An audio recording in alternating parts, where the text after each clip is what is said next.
para esclarecer, minha primeira vez palestrando. Então, espero passar todo o conteúdo que eu planejei para vocês de uma maneira legal e descontraída.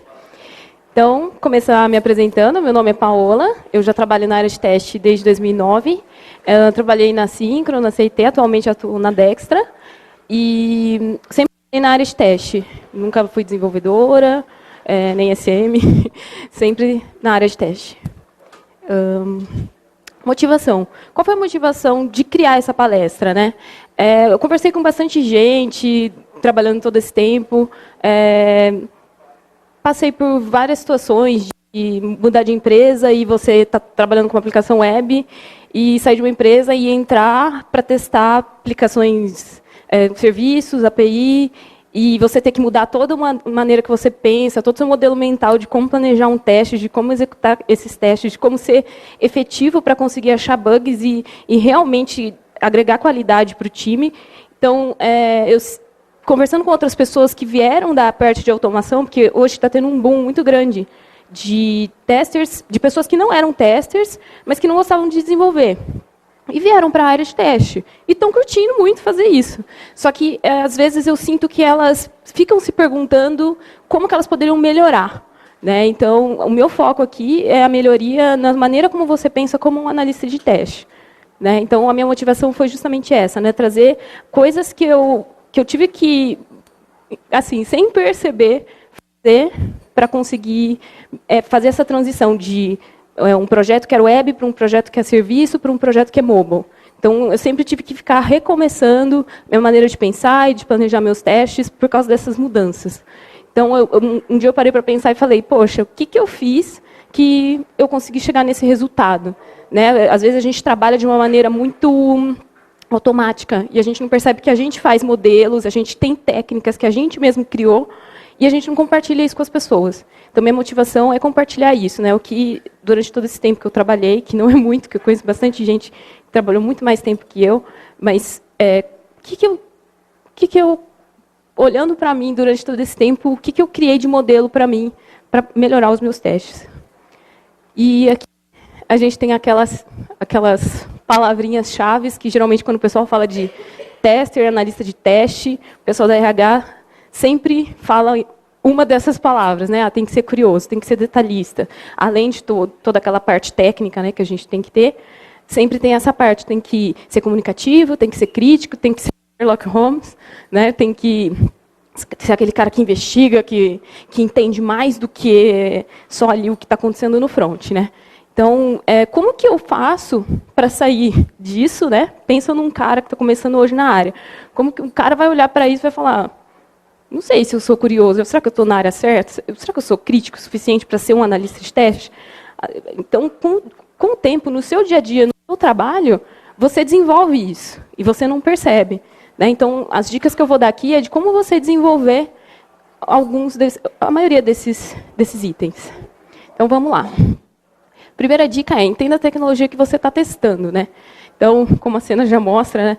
Então, não adianta você querer aplicar técnicas que você tinha lá da sua bagagem de 5, 10 anos testando web para testar mobile. Não adianta, você tem que entender o que é crítico em mobile, o que você precisa fazer para garantir testes em mobile. Então, aqui eu coloquei um pouco da minha experiência, que foi quando eu fui para a CIT e eu fui para um time que eles falaram para eu testar serviço. E eu lembro que tinha eram 5 sprints, fazendo toda a parte de serviço e um sprint de tela. E o pessoal falava assim, quando chegar no 6º sprint, aí você entra para testar a tela. Né? Porque não tem nada para você testar. Então, aí eu comecei a conversar com outros testers de outros projetos, porque eles estavam na mesma situação que eu. Falei, cara, você só espera no 6º sprint para começar a testar? O que você faz? Porque eu estou perdida aqui, eu vim de web e tal. Comecei a conversar com eles, e eles começaram a me falar, olha, comece a entender o que é API, por aí. Já começa como que as coisas funcionam, já começa a entender o que você está testando. Então, aí eu fui procurar entender o que era status code, eu fui entender o que era certo e errado para construir um serviço, uma API. Mas isso daí, você está querendo virar dev. Essa foi a frase que eu mais ouvi. Você quer virar dev? Não tem problema. Gente, põe você como dev. Não quero virar dev. Eu só quero entender melhor o que está acontecendo para agregar valor. Porque aí vou chegar no 6º sprint, eu vou achar bug que eu já poderia ter achado lá no primeiro. Né? Então, quanto antes eu puder entrar nesse processo e ajudar vocês de mão dada, né? Não estou querendo tomar o lugar de nenhum dev, de mão dada com você, conseguir ajudar você a encontrar esses problemas, melhor. Então, eu fui entender, por exemplo, às vezes eles colocavam nomes em parâmetros no serviço que às vezes não tinha a ver com o que o serviço fazia. Né? E outras... Depois, o que aconteceu? A gente abriu essa API para outras pessoas usarem. Se a gente não tivesse feito uma coisa bonitinha, às vezes os outros times que iam usar essas APIs iam falar, poxa, não sei o que esse serviço faz. Parece uma coisa boba, mas é uma coisa que lá na frente, depois ia ter que ser refatorada, e você ia ter que testar tudo de novo. Né? Os caras, a gente escreveu realmente, o nome do serviço está errado, esse parâmetro vai ter que mudar o nome, aí vai mudar tudo, você vai fazer regressão. Sendo que você poderia ter acompanhado tudo isso de perto desde o início e já ter alinhado.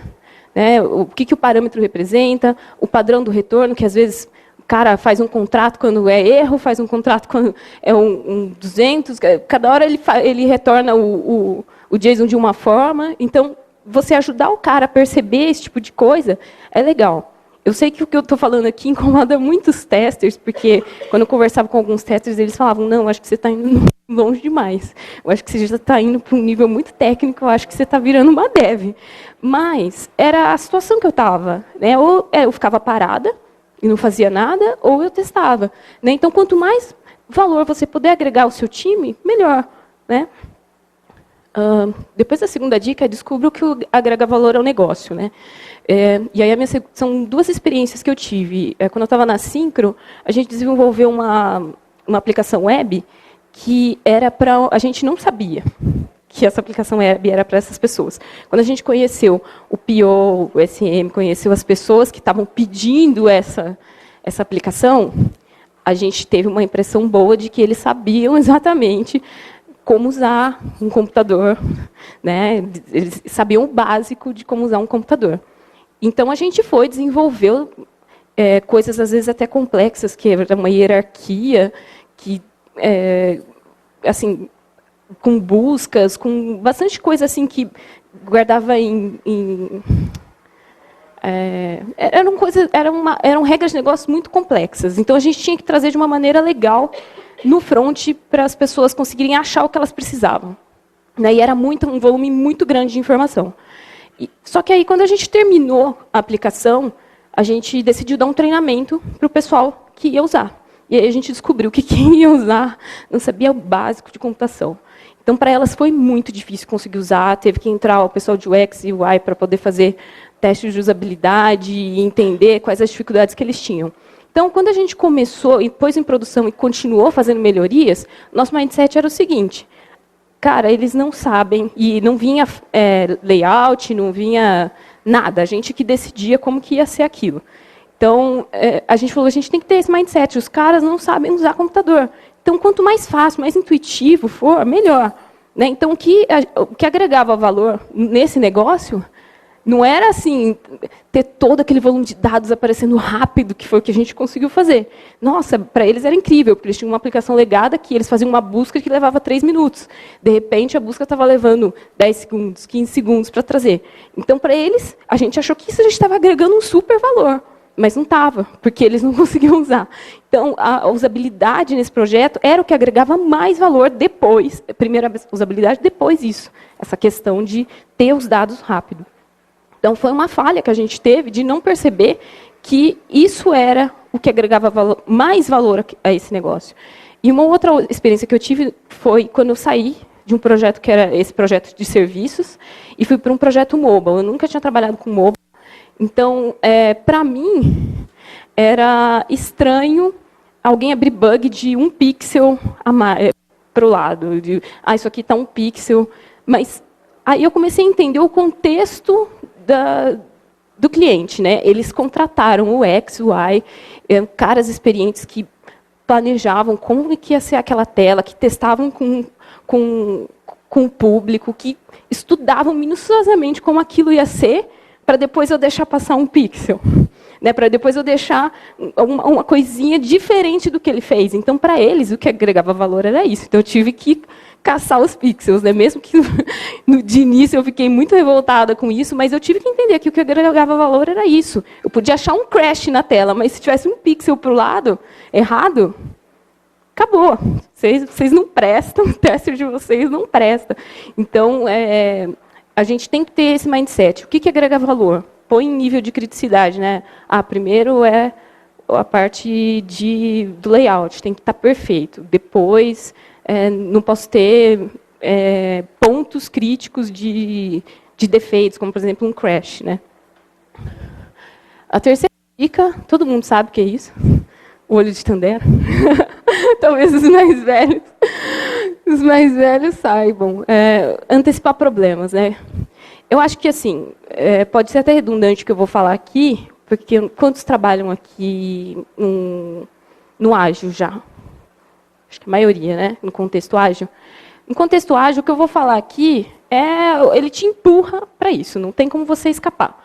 Então, antecipar problemas é você começar a testar de ponta a ponta, né? Você não ficar igual no modelo cascata, esperando as coisas acontecerem e entrar no final do processo. Vai ter uma reunião lá de grooming. Vai lá.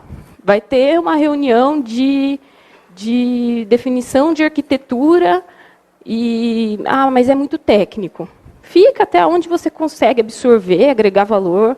Às vezes os caras não estão vendo um ponto que é crítico e você está vendo. Então, às vezes você não vai participar, não vai falar nada. Às vezes você vai participar, vai lembrar de, lembra aquela vez que aconteceu isso? Nossa, é mesmo. Então, vamos mudar nosso plano aqui. Participa, ouve, absorve o que você conseguir absorver. Mas eu vou estar perdendo tempo que eu poderia estar fazendo outras coisas. Prioriza, né, as suas tarefas, mas o quanto mais você puder estar perto da parte de documentação, PO, conversar bastante com o PO. Uma das coisas que eu sempre falo e tento fazer, é difícil, mas eu tento sempre fazer isso, tentar pensar como PO. Né? Já chegou, por exemplo, às vezes o dev fala assim, não deu para fazer coisa porque tecnicamente é inviável. O que você acha de fazer isso aqui? Aí você vai responder o quê? Vai responder o que você acha. Né? Você tem que lembrar daquela regrinha, né? O que agrega valor ao negócio, e pensar como PO. Espera aí, se eu fosse o PO, né, o que eu faria? Então, quanto mais você entender como que a mente do PO funciona, mais você vai antecipar problemas. Quanto mais reuniões, não digo reuniões que às vezes não agregam valor, mas quanto mais você puder antecipar problemas, vendo uma documentação, às vezes alguém jogou uma documentação em algum lugar, você não deu bola, fala, na hora que eu for fazer o planejamento de teste, eu leio. Às vezes, se você lesse naquela hora, e antes do dev pegar para começar a desenvolver, já teria antecipado um problema. Né? Aí você deixa para ler na hora que você vai fazer o planejamento de teste, que já tem 2 devs atuando na história, e aí você vê que tem um problema ali que ninguém viu, e aí volta para o PO, aí ele tira a dúvida com o PO, aí o PO refaz toda a documentação, e aí o trabalho que os 2 devs começaram a fazer tem que parar, porque eles vão ter que mudar toda a maneira que eles pensaram. Então, antecipar problemas é isso. Né? Acho que tinha mais alguma coisa que eu queria falar. Era isso. Que, às vezes, você está num contexto que você é uma pessoa não grata. Né? Você é um tester, mas o seu time não... você é o tester. Então, igual o Elias falou, né? Essa proximidade do dev com o tester. Às vezes, você não tem isso no seu time. E, às vezes, todo mundo levanta e vai para algum lugar. Você não sabe para onde é que eles estão indo. É uma reunião que eles foram convocados e você não. Né? Então, entra de bico mesmo. Onde vocês estão indo? Vai ter uma reunião ali de não sei o quê. Vou junto. Vocês vão conversar com o PO o quê? É um problema técnico que aconteceu. Não, vou junto. Porque, às vezes, sai um monte de mudança ali que vai afetar o seu planejamento. E eles não vão alinhar. Às vezes, não que eles não queiram alinhar com vocês, mas eles estão tão preocupados com tanta coisa que está acontecendo que eles vão esquecer de alinhar com você, ou, às vezes, um detalhe vai ficar para trás. Então, entra de bico mesmo. Se os caras não te chamaram, não fica se sentindo coitadinho, que foi excluído. Né? Fala, cara, se esqueceram de mim, peraí, vamos. Né? Se imponha também, né? Faça parte do time, a gente é um time. Então, mostra isso para eles, que você faz parte do time. Né?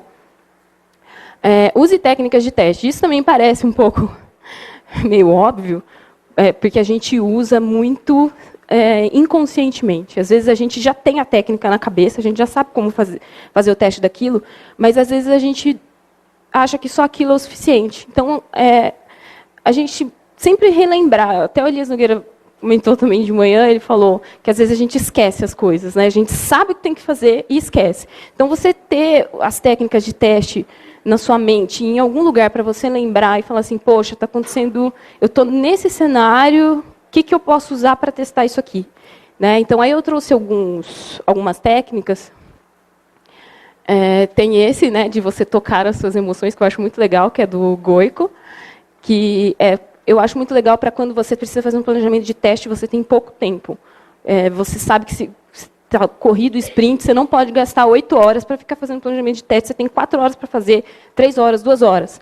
Então, ele fala que tem vários caminhos. Tem o caminho feliz, tem o caminho indeciso, tem o caminho isolado. Depois vocês podem ver, tem o link no final da apresentação. E é muito legal, porque o caminho feliz, por exemplo, são todos os fluxos felizes. O caminho indeciso é você fazer aqueles testes assim, liga a chave, fica ligando e desligando a chave. Aí sai da tela, aí volta, aí liga a chave de novo. Então, são coisinhas que, às vezes, no dia a dia, na correria, você pode deixar passar, mas com esses fluxos, esses paths que ele passa para você, você faz um planejamento bem detalhado. Né? O desolado é um dos mais legais, que você vai e põe, se eu colocar um retorno do JSON aqui, retornando vazio, o que vai acontecer? Vai crashar a aplicação? Né? Então, é você testar com valores tipo nulo, zero, valores... São coisinhas, o que eu estou falando aqui são coisas que, igual eu falei, faz parte do nosso dia a dia. Mas, quando você está na correria, você pode deixar passar. Então, se você coloca isso na sua mesa, põe num caderninho, toda vez que você vai fazer planejamento, você dá uma passada ali, o que eu posso usar? Posso usar isso. Tem a especificação, por exemplo. Isso aqui foi uma coisa bem legal, que eu não participei disso, mas eu vi uma colega minha fazendo isso. A gente foi numa palestra e falaram sobre a especificação, por exemplo, que também é do Goico. E os devs, ela trabalhava numa aplicação fiscal. E quem escrevia a aplicação era o pessoal, o time fiscal. Então, eles escreviam de uma maneira que os devs não conseguiam entender. Eles usavam muitos termos técnicos. Então, o que ela começou a fazer? Ela começou a pegar alguns exemplos de como deveria... alguns exemplos de cenários de teste. E ela usou esses exemplos para sentar com eles, fazer pair, antes deles commitarem. Então, antes deles commitarem, ela sentava e falava assim, vamos passar esse cenário agora, faz esse exemplo para mim. Aí ele fazia. Aí passou. E se passassem todos os exemplos, o cara commitava e aí ela fazia os testes dela, porque acontecia de ter muito bug e voltar a história. Então, ela evitou esse desgaste fazendo esses exemplos. Então, antes do sprint, na hora que ela estava lá na planning, ela já sentava com o PO. Né? Hoje, tem alguns projetos, eu trabalhei em alguns projetos, que o PO ele já faz isso, ele já escreve os critérios de aceite em forma de especificação, por exemplo. Então, você pode usar isso aí, por exemplo, para sentar do lado do dev e passar antes de commitar. Né? A outra técnica é teste baseado em sessão, que é uma técnica de teste exploratório, que eu usei num time de sustentação. Cheguei lá, não tinha documentação, as pessoas que fizeram foram embora. Então, cenário bem específico de sustentação. E eu comecei a usar isso para documentar. Então, eu falava assim, agora eu vou testar a funcionalidade X. Aí, o teste exploratório, separando por sessão, ele diz que você tem que ter um tempo determinado, uma funcionalidade fechada, e você tem que fazer um relatório de tudo que aconteceu, que bugs que aconteceram, que coisas estranhas que aconteceram, que você viu na tela, anotar tudo, fazer um relatório mesmo, pontos de melhoria que você fala assim, nossa, isso aqui podia estar melhor. Então, você faz todo um relatório de tudo que aconteceu. Então, isso fica como uma documentação. Chega uma outra pessoa, né, nesse time de sustentação, isso pode servir como uma documentação. Ou você pode pegar esses dados, jogar num mapa mental, jogar num documento lá do projeto. Né, aí sobra um tempinho, vou pegar essa outra funcionalidade, vou fazer um outro teste por sessão. E aí você vai documentando essa aplicação. E o foco e desfoco é bem legal, é uma técnica do Shimel Gershon. E ele fala que, assim, O foco é quando, por exemplo, está lá o arqueólogo e ele pega lá a pinça e está lá limpando e vendo cada detalhinho. O desfoco é quando você vai lá e dinamita tudo. Então, seria mais ou menos isso, né? Eu usei essa técnica uma vez, que eu trabalhei num projeto que ele fazia diversas integrações ao mesmo tempo. E aí era assim, o dado vinha de uma planilha, de um banco e de um outro lugar. Aí esse dado era totalmente processado e depois ele ia para 2 bancos diferentes e aparecia esse dado na tela. Então, assim, eu tive que usar as 2 técnicas, né? Eu tive que usar o desfoco, eu tive que ver o fluxo do dado, se ele estava, né, o todo, se ele estava passando por todas as etapas e chegando na tela, e o foco, porque eu tinha que ver se o dado estava sendo processado corretamente em cada uma dessas fases. Então, é uma técnica bem legal, que ele fez até... Eu participei de um treinamento com o Shimel Gear, na AdaptWorks, e ele deu um papel, eu nunca esqueço disso, ele deu um papel escrito assim, para diferentes pessoas. Assim. Era o mesmo texto, com os mesmos erros. E em um texto ele colocou no título assim, encontre o erro. E no outro título ele falou assim, confirme que está certo. Então, quem recebeu o confirme que está certo achou menos bugs do que quem colocou encontre o erro, porque o foco dele né? Então, essa técnica de foco e desfoco, aí ele começou a falar sobre essa técnica. Então, é bem legal isso. Leia sobre a disciplina de teste, então tem tudo a ver com o que a gente está falando hoje. Às vezes, estou falando alguma técnica aqui que você não conhece. Não é problema nenhum, tem várias técnicas que eu não conheço também, tem muita coisa que a gente nunca vai saber tudo, a gente está aqui para aprender.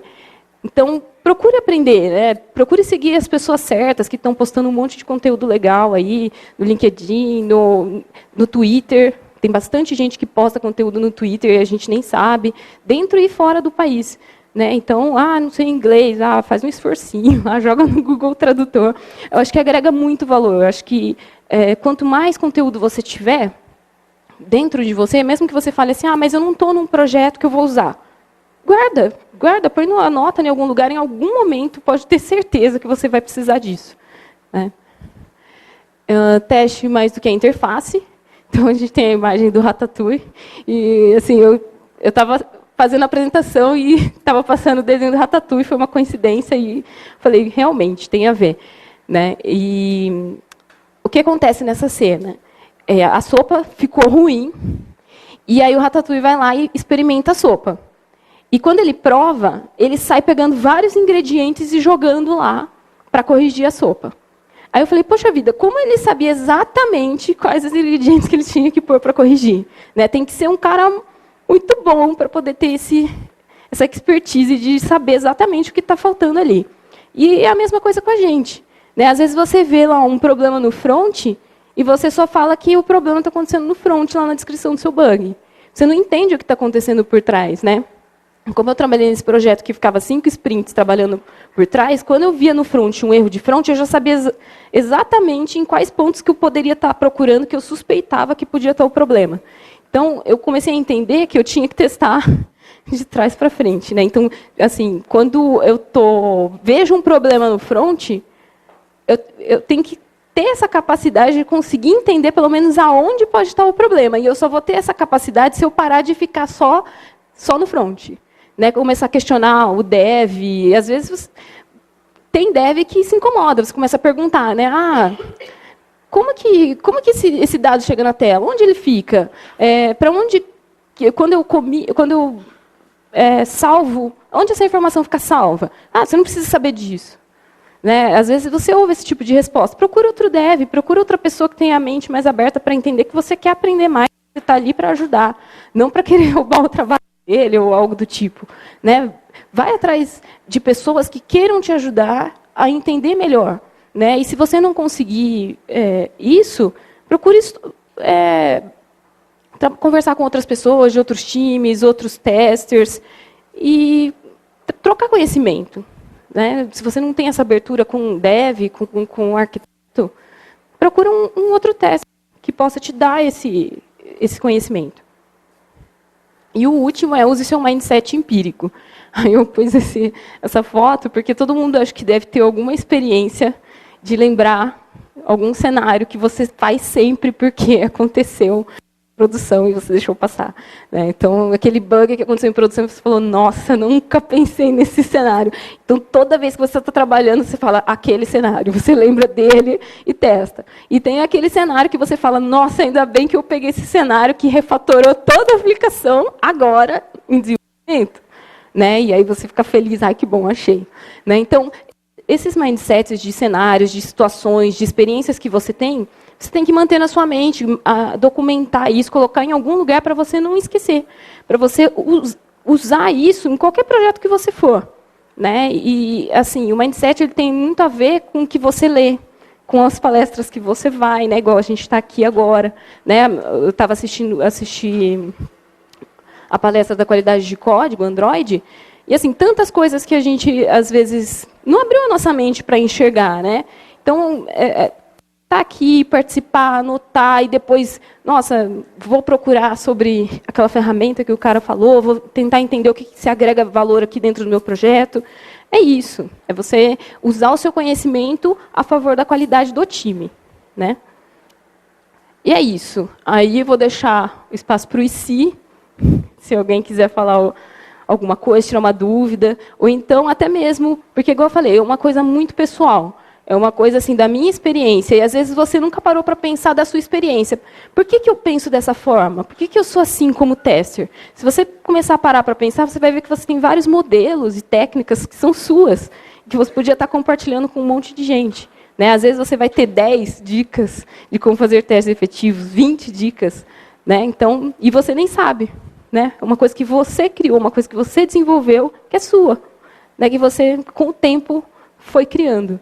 Então, se alguém quiser compartilhar agora, também, ou quiser fazer alguma pergunta também. Legal, você quer comentar primeiro a sua sétima dica? Eu queria que tivesse sem ter maldade. Aí você usou um termo mais bonitinho. Mas sim, eu tenho algo para perguntar para você. Né? Na sua primeira dica, você disse sobre essa questão que haveria um certo período até que o back-end entregasse API, e você foi lá, se envolveu bastante nisso. Gostaria de perguntar para você se você já viveu também a situação oposta. Então, por exemplo, beleza, o back-end vai demorar para ser entregue, mas precisa testar o front. Muitas vezes esse front ele é desenvolvido com mocado, né, que a gente fala, né? Com web server dublê ali. Como que foi isso? Por coincidência, eu vivi essa experiência há umas 3 semanas atrás. Lá na Dextra, a gente estava trabalhando num projeto, eu estou há 2 meses na Dextra, e no meu primeiro mês eu entrei num projeto que a parte de serviço não tinha ainda sido implementada. Eles começaram a parte de front sem o serviço. Então, o que a gente fez? Criamos mocks para começar a validar a parte de tela, né? E aí, pelo menos, a gente começa a validar o layout. Lá a gente pode criar cenários que, toda vez que você pede uma massa assim, eles falam, não temos essa massa, por exemplo, retornando um erro, retornando um valor que não era esperado. Então, o mock é legal para você brincar, manipular, e ali é a hora da maldade. Né?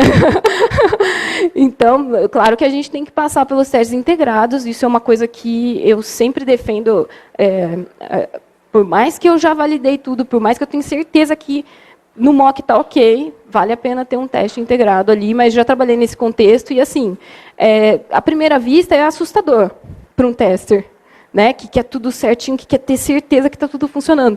Mas a gente tem que entender que a maneira como as histórias estão vindo, a maneira que a gente está trabalhando atualmente é muito diferente, a gente tem que se adaptar. Né? Então, quanto mais eu puder agregar valor, eu estou agregando valor, estou achando bug no layout antes. Né? Então, sobe um mock lá e se divirta. Né? Você montava erro também? Sim. Sim. Que é a hora da maldade. Ó, dei tanta risada que deu interferência. Oi, pessoal. Alguém tem mais